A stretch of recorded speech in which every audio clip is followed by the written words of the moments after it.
I've asked Jugmeat Singh when I interviewed him, Mart Stiles, I asked Mike Schreiner this, um, because at the end of the day, First, we're asking for people's votes, but one yeah. thing that is supported by, according to an Ecos poll that occurred last year, I think it's about 68% of Canadians support some form of electoral reform, specifically proportional representation.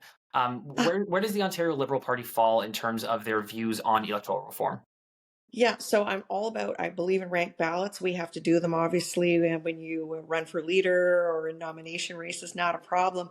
But this is something that should be taken out of elected officials' hands. There's almost an inherent conflict of interest to have us decide those matters. So let's take it over to a group of citizens. Like I know there's a citizens assembly that has proposed this, and let's have, or an independent body, review this and make recommendations. Because, for me, it's kind of like, well, what would you like? Well, of course I like first past the post, right? So let's have an independent group look at it and make some recommendations back to us. I know there are some flaws with some other systems. We know that with mixed member proportional representation, for example, you end up with a lot of parties and you have to create these big coalitions, which may work in some countries and others, slows down legislation. But you know what?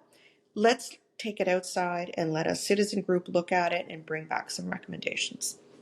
Yeah, and I think that makes sense because, as you were saying, everybody always wants to do what's in their own best interest. But if we put it in the That's hands of right. the people, there's no better form of democracy than letting the people decide.